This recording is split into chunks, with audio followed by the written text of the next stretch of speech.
Yay, hello. Welcome back to another episode of the Radical Healing Podcast. I'm your host, Jess Betancourt, and my guest today is Rob Tracz. He is a high performance coach, a keynote speaker, an entrepreneur dedicated to helping driven professionals escape robot mode and optimize their business and personal success without burnout. As the founder of TAPS Coaching, he specializes in energy management, resilience training, and social influence strategies, working with entrepreneurs and high achievers who want to scale their success while improving their health and happiness. Rob's signature frameworks provide actionable strategies for long-term growth and fulfillment. He speaks on high performance habits, personal optimization, and sustainable success for entrepreneurs and leaders worldwide. Awesome. Hi, Rob. Hey, thank you for having me. I'm excited to be here. Yeah, thanks for joining me. Right out of the gate, I want to ask you what how would you define personal optimization? Yeah, I think personal optimization would be just showing up as your best version of yourself. And I think it's very individualized. So I think everybody is going to have their own definition, and kind of what that looks like is what optimized is for them. And it goes a layer even deeper, because I think that there are better versions of ourselves throughout different seasons. Mhm. So, as you said in the intro there, surviving robot mode or breaking free of robot mode. I was in a robot mode in one time in my life where I was just grinding, grinding, grinding. I was really efficient in getting a lot of work done, but with sacrificing human mode or losing a little bit about myself. So a lot of the relationships started falling apart and my health started to decline. But in that season, when I thought what I was doing, I was still accomplishing what I had intended to, although it wasn't necessarily what I needed to. And the problem became being stuck in robot mode too long and failing to be aware and shifting gears and changing and optimizing myself for new seasons that needed to come up for me. Mm, I like that because that's totally true because we're not one way all the time. Yeah. We're natural beings, and natural beings, just like nature, have cycles or seasons.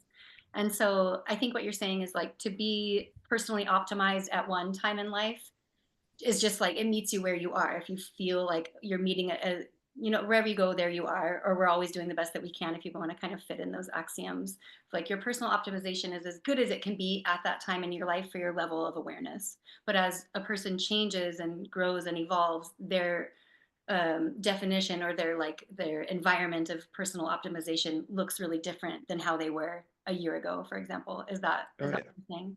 Oh yeah, yeah. And even if it's an easier way to kind of think about it too, is like somebody's coming to start to lose a little bit of weight. Maybe they're just trying to get a little bit stronger and get back to the way that they were when they were 21 or 22. Mhm. And I'm like, hey, that's a great At goal to get 52. to, Yeah. but maybe we should just work to be the strongest and best shaped version of ourselves today, because we might Mhm. not be able to get back to that same spot, but we can certainly get to a better spot than we are currently. Mhm. Mhm. Yeah, so true. Um, you coach on high performance habits. Is that Yes. Can you give me some examples of low performance habits and how if someone came to you and they're like, I think people will sometimes people know what they want to work on and sometimes they can't see it. So if someone came to you and they're like, I really want to have better personal optimization, I would like to transform my habits to better high performance habits, but they can't see what it is that they're doing that they need to change. How can you help them identify like what would be the low performance habits that then they could switch? And could you give us an example of how that's happened with a client? Yeah, to be honest, I think high performance is kind of a bit of a buzzword. I think a lot of habits I think certain habits like hanging out and watching too much TV and maybe poor eating habits and things like that. I think that they all get poor rep, but I do believe they're still necessary in certain circumstances. So I think the first thing I would do is kind of having a good conversation with the individual, asking like, okay, well, what are we trying to achieve? So you're looking to improve some habits, you want to be a little more efficient with your daily routines and things like that.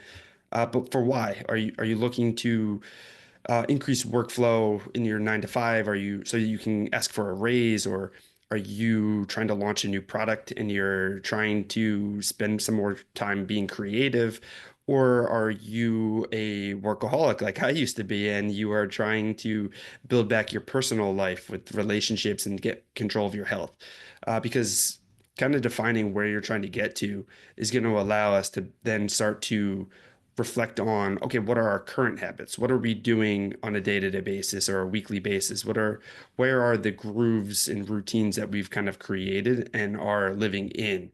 And then it's a discussion on which habits are you comfortable with changing right out the gate? Which things are routines are you a little more ingrained in and you want to spend a little more time with? And then kind of piecing it together to set up the dominoes so that you can really create the change that you're looking to. Because if we do too much at once, that can lead to low compliance and falling off and kind of getting derailed. So trying to always attack the lowest hanging fruit and then kind of build from there. Mm-hmm. Mm-hmm. Can you give us like an example of that?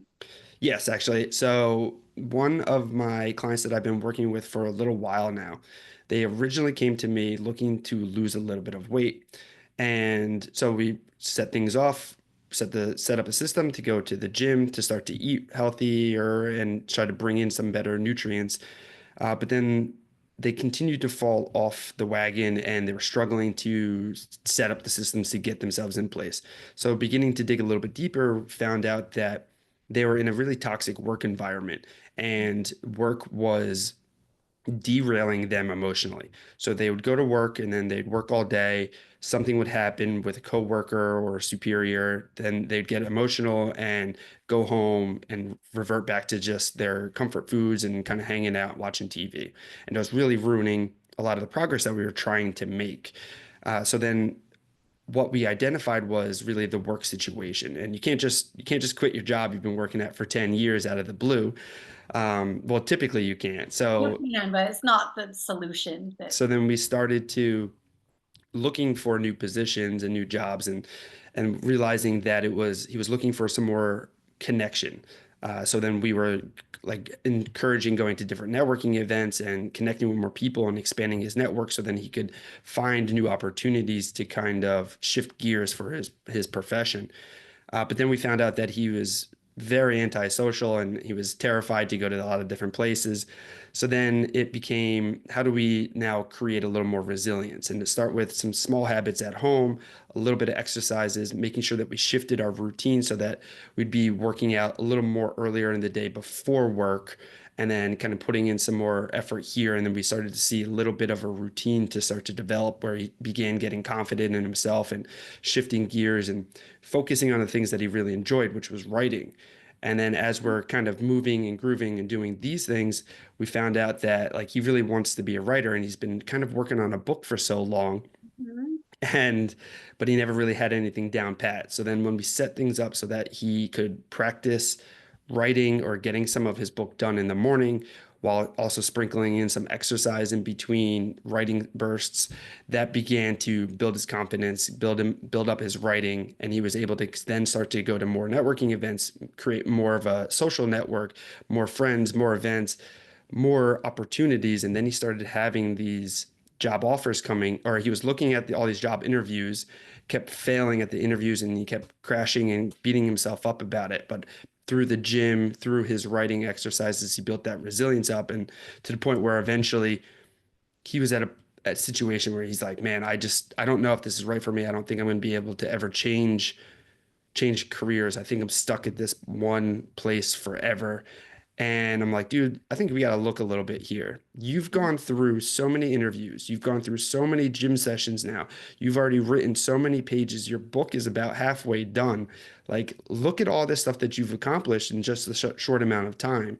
And that really helped him shine the light on, yeah, you know what? I am handling this stuff.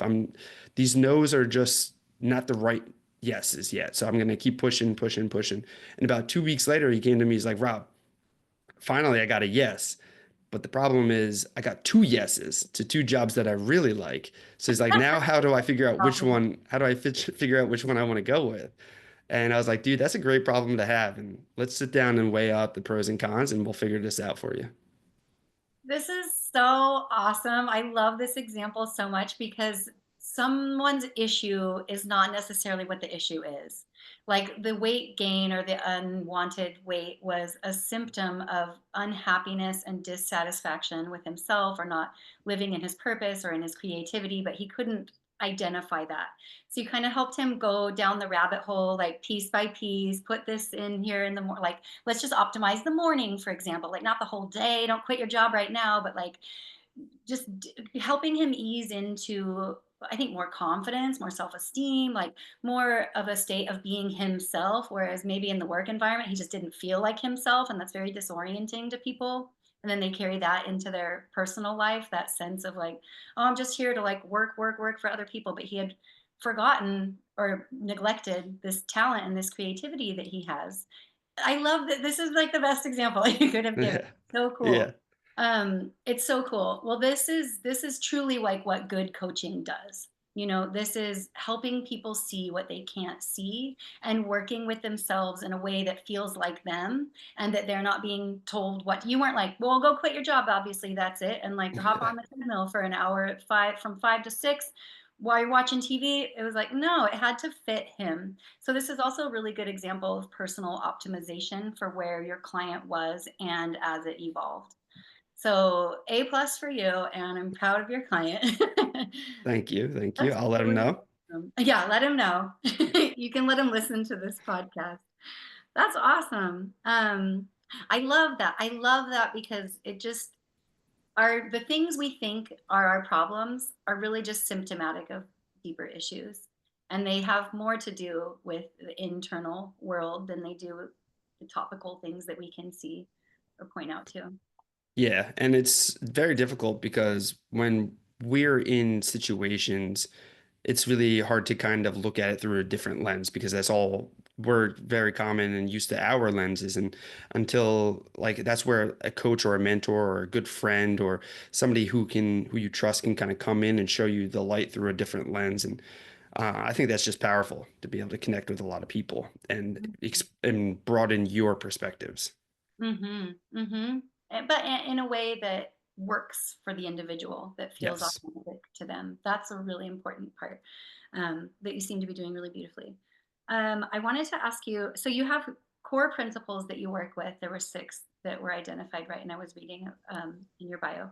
So you have intentionality, clarity, optimization, which we touched on, networking, and luck creation. And I'm personally really interested. I was really drawn to luck creation, and I was hoping you could expand on that a bit for us. And how might we do that? How might someone listening to the show be like, oh, that's an option for me as well? Yeah. So funny story about like luck creation. I used to go to a lot of like I used to be known as the unofficial mayor of my town here. So, and it was because I knew a lot of individuals and we could go into any restaurant and I could see a lot of people that I used to know. And what I would do is when a group of my friends, we would get together and we'd go out for a couple of drinks or something like that, or some appetizers. I would see somebody that I knew, and as I'd get up and go to the bathroom, I'd be like, I'm going to pay for the first round. Like, let me handle this. And so that would always be like a funny little thing. My friends really appreciated it, but they never knew that I was going to the bathroom to pay for like the first round or the appetizers or something. So when they come over, they would just drop it off, and everybody would be like, what is this? Everywhere we go, we just get free food with Rob. Like Rob is the luckiest guy in the world. And You and never said anything? I never really said anything, and I Uh-oh. just kind of like went with it because it was kind of funny.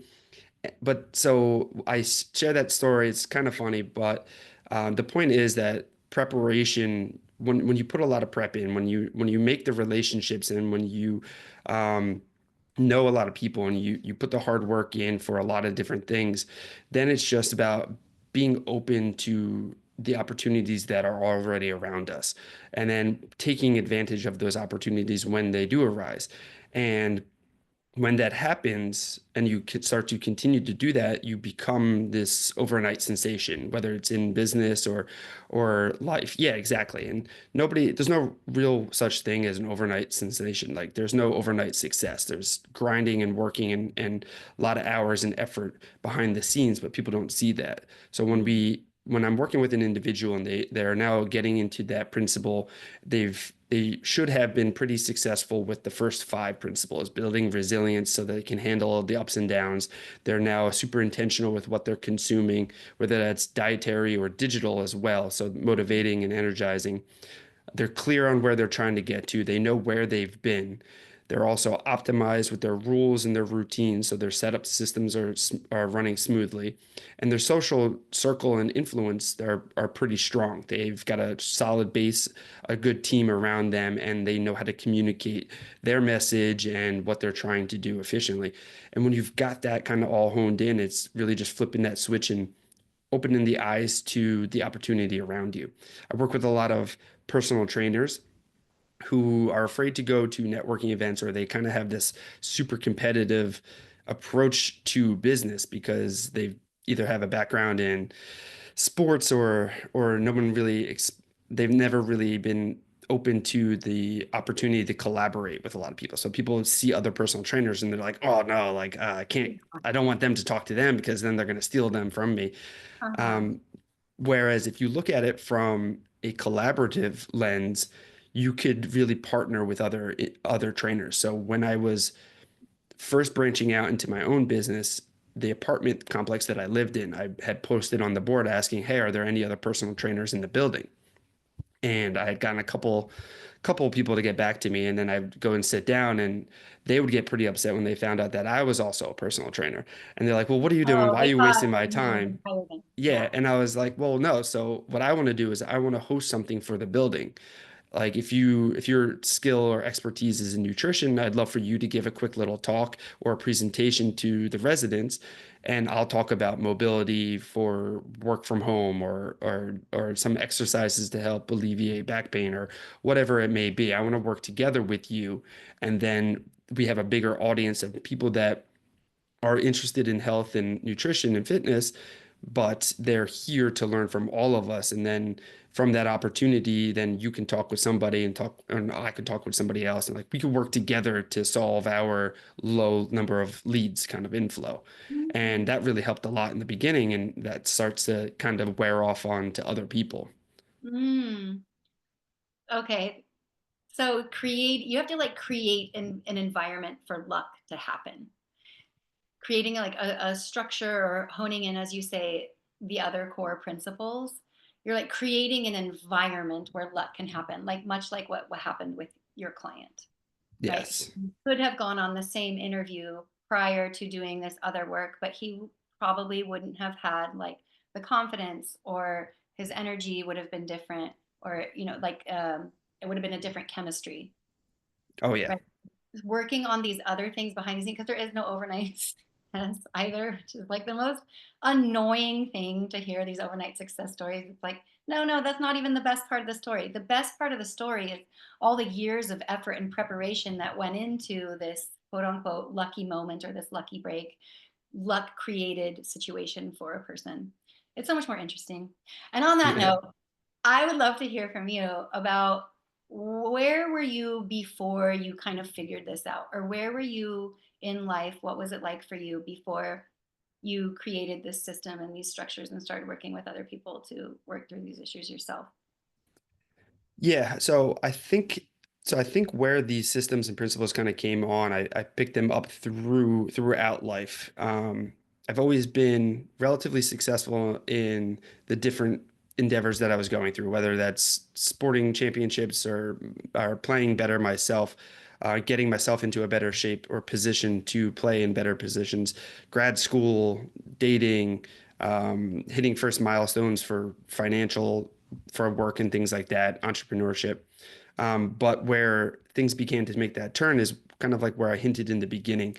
I was given the power or the taste of entrepreneurship, so I could control my schedule, and I could take on what clients whenever I wanted to, wherever, whatever time, and that really lit a light bulb in my head. So I was like, oh, perfect! I can just take on as much as I want. So I quickly scaled up to the point where I was working essentially a 12 to 15-hour day, 7 days a week. And I did that for about 3 years. And then I was like, okay, well, I'm hitting these milestones. I can't really make any more money. It's like, how do I bring in new revenue. So then that's when I started my dietary supplement line, and then I started online coaching, and I started working a lot of different things, but then my life was getting chaotic on the outside because I was work, work, work, work. Friends would stop inviting me to parties or like weddings and things like that. And I was skipping holidays like Christmas and Easter and Thanksgiving just to train a couple clients. And the relationship with the girl I was dating just totally fell apart because I was never around and I was Never always tired. working. Yeah. Yeah.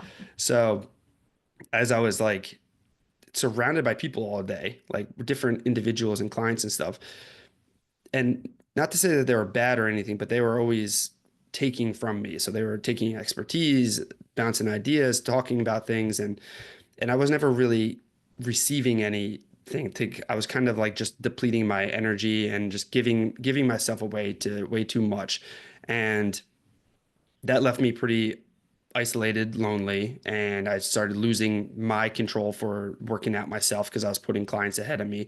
And I was in this dark position where I was just eating a lot of fast food, probably drinking more than I should have, long hours, getting up at like 4 o'clock in the morning and then not going to bed until like 10 o'clock at night, just physically drained nonstop, and life was a mess.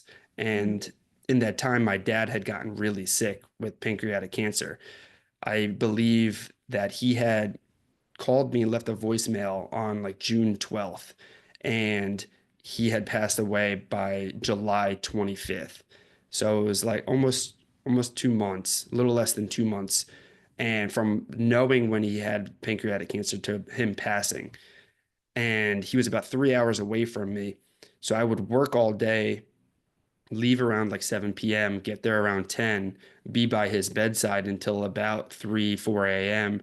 And then I would drive back up to Connecticut, and then I would just work all day. So instead of spending the day with him, I would just sit next to him while he was sleeping, and I didn't get to really enjoy that time with him. And then when he finally had passed, work became a new distraction for me, because I didn't want to face the reality of what my life had become, and so I continued to grind and continue to work and just bury myself in that.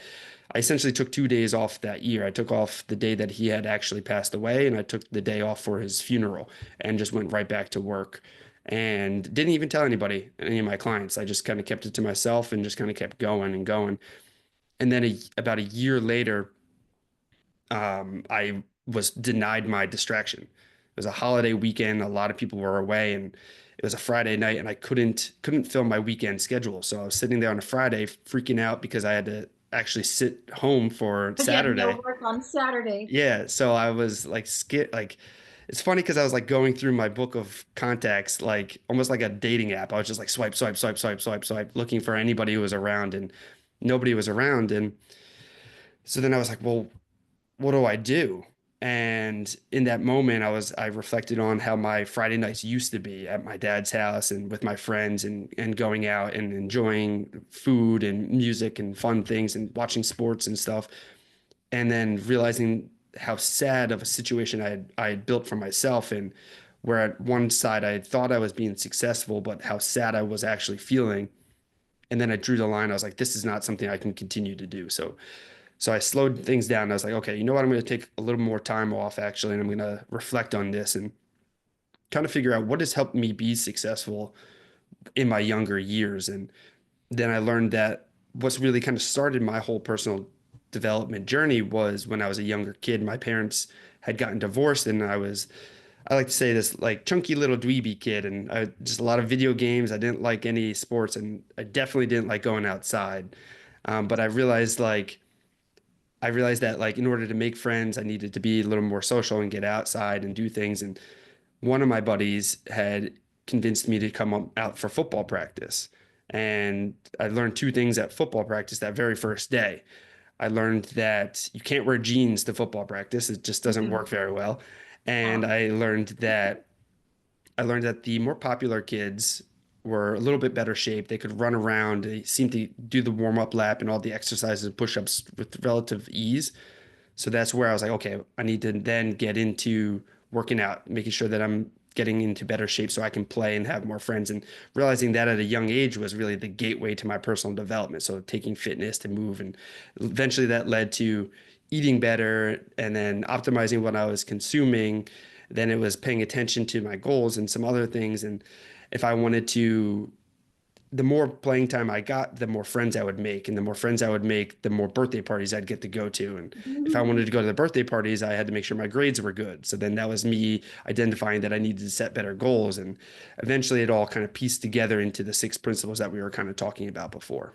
Mm, this is like really, really interesting because you weren't like, I want to be good at sports. Like the motivation was, I want companionship and I want to feel like I belong, which is a much stronger driving factor than like a trophy, for Yeah. example, or a number on a shirt. I don't know. Obviously don't play that many sports, um, but that created a mindset for you at an earlier age of intrinsic motivation. And so when these weren't your words, but lost sight of that as you became in robot mode, which to me, as you're telling me this story, it's like there's a lot of parallel and similarity to what I hear from my clients because I'm an addiction specialist. So I heard that like your addiction just wasn't food or alcohol. You had a work addiction. But I want to ask you, like, what do you feel like? Would you say that's true? I mean, I think you said it point blank that you were a Oh, workaholic. oh yeah, definitely. And I think it's because my parents divorced when I was so young. I think I was always looking for that camaraderie, attention, like appreciation. And that's once sports kind of transitioned out of it, it became easy for me to lean into work because I have people around me. So I have that sense of people around me at least. And then I had the financial goals that I was kind of hitting, and that made me kind of feel like, yeah, this is the recognition that I'm looking for. And I just continued to push, push, push, push because I was wearing it like a badge of honor. Like, oh, I'm too busy doing this stuff. Look how great I'm doing. I can't come hang out with you. I can't do this or whatnot. And in reality, I was pushing what I wanted, what I really wanted, away from myself in exchange for this like false success that I was like reaching for. Mm-hmm. Mm-hmm. And I feel like there's the theme the whole time is like wanting this intimacy with other people that's real, and that you kind of took like the parts of it that you were getting it from and then receiving adrenaline rushes or dopamine hits from working and receiving money and like and having that sense of identity of like, well, I just work work work, that's who I am, and like creating a sense of yourself that wasn't whole. Exactly. Yeah, what a great example of arrival fallacy as well. You know, like we think that like, okay, once I have my work dialed in or once I'm making X amount of money, then I'll feel the way that I want to feel. But it's really that never ever happens. um, so I really love your story. Thank you so much for sharing it and the story of your client as well. Um, what advice would you give people who are feeling like they are just running on fumes, feeling really unfulfilled? And I know it's a really personalized approach that you take, but maybe just one simple actionable takeaway that someone can do if they find that they're addicted to work or that they're addicted to screens or addicted to vice and they feel really unfulfilled. What kind of like self inquiry or actionable step? What's like the very first smallest thing that someone can do if they're really relating to what you're saying? Yeah, I think the first thing that most likely is going to be universal to everybody is to slow down. And I think it's to kind of create some sort of a pause or like a pattern interrupt, and just kind of reflect a little bit, and whether that's like a breathing, maybe journaling, meditation, maybe even just creating some sort of a pause or delay at least in your day or your patterns, and just kind of sit and think and kind of reflect on how am I actually feeling? How is things going in life? How are the relationships around me? And just kind of think to yourself and think about what makes you feel better, and what are you really looking for, or what do you really want, and pay attention to what's really for you, kind of. Mm-hmm. Yeah, I totally agree. Slow the fuck down. Like step off the treadmill or at least slow it down, pause it for a second. I think we get so, especially people, we're both Americans, even though I live in Europe, but like the mentality of like, go, go, go, consume, consume, consume, do. It's so ingrained in our culture for most of us. And like this sense of you're as good as much as you can achieve or as much as you can output and produce. And it's just so exhausting. Like I remember when I moved here, I was like, man, these Spanish people are real lazy. You know, like they just sit around, they're like drinking beer in the plaza. And I was like, does anybody get any work done? And then I was like, oh my God, like it's me. They're fine. No one's unhappy here. I'm unhappy with the inadequacy of how things function, of how I expect them to be. But it was really like I had to come out of the environment that I was in, where I was like, not maybe not as to the extreme that you were, but did really push myself, felt really tired, stressed out. I think it's an American condition, generally an Americanized condition, or at least those of us in the Western world who grew up like that, where there's like a lot of value and emphasis placed on your value being attached to how much you can do and what you can produce and how much you earn and what it looks like if you were to write it out or tell it to somebody.